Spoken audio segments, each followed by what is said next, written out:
సరైన సమయం కోసం చూసే కంటే ఉన్న సమయాన్ని సరిగ్గా వాడుకోవడం చాలా మేలు. జీవితంలో విలువ ఇవ్వని బంధాలను పెంచుకోవద్దు. విలువను ఇచ్చే బంధాలను వదులుకోకు. లైఫ్లో ఒక చేదు విషయం ఏంటో తెలుసా?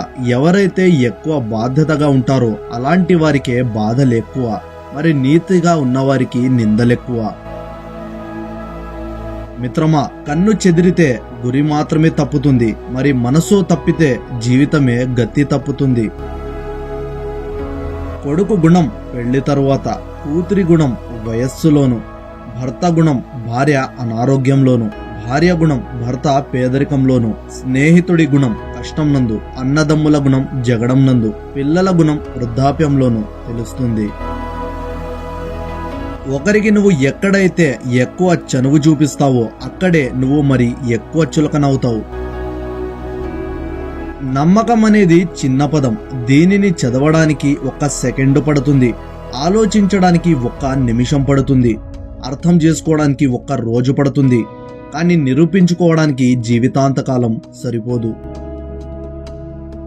అమ్మ కొట్టిన దెబ్బలు, నాన్న ఇచ్చిన డబ్బులు, గురువు దిద్దిన తప్పులు, స్నేహితులు గుద్దిన గుద్దులు, దేవుడికి మొక్కిన మొక్కలు జరిగినప్పుడు కంటే జ్ఞాపకాలుగానే చాలా బాగుంటాయి. విలువైన మాటలు చెప్పేవారు దొరకడం మన అదృష్టం, కానీ అవి విలువైనవి అని తెలుసుకోలేకపోవడం మన దురదృష్టం. నీ జీవితంలో నీ ఎదుగుదలను ఓర్వలేని వాళ్ళు ఎవరంటే నీ చుట్టాలు. నీ ఆనందానికి ఆనందపడరు, నీ బాధకి ఆనందపడతారు.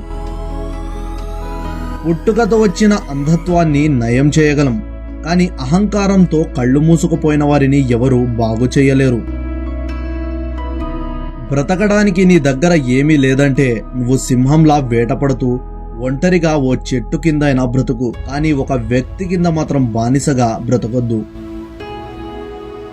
నువ్వు ఎలా ఉన్నావురా అని పలకరించేవారి కంటే నువ్వు ఎల్లప్పుడూ బాగుండాలిరా అని కోరుకునేవారే గొప్ప. మిత్రమా, నీ అర్హతకు మించి ఆశపడినవి నీకు లభించినా నువ్వు దానిని అనుభవించలేవని గ్రహించు. జీవితంలో ఏది కోల్పోయినా ఎక్కువగా బాధపడకు. ఎందుకంటే మిత్రమా, చెట్టు ఆకులు రాలినా అవి మళ్ళీ కొత్త ఆకులతో చిగురిస్తుంది. అచ్చం అలానే మన జీవితం కూడా అంతే. ఎవరి మీద దేని మీద కూడా ద్వేషం లేని వారే ఆనందంగా జీవిస్తారు. ద్వేషం, అసూయ మనసులకు చంపేస్తాయి. ఒక వ్యక్తి ఆర్థిక స్థితిని నిర్ణయించేది ఆ వ్యక్తి ఆదాయమో వ్యయమో కాదు, అతని ఆదాయానికి ఖర్చుకు మధ్య ఉన్న వ్యత్యాసం మాత్రమే. ప్రపంచంలో ఏవైతే ఎక్కువ ఉచితంగా దొరుకుతాయో వాటికి ఎవరు విలువ కట్టలేరు. ఉదాహరణకు గాలి, నీరు, నిప్పు, ఆకాశం, ఆనందం, మరి ప్రేమ.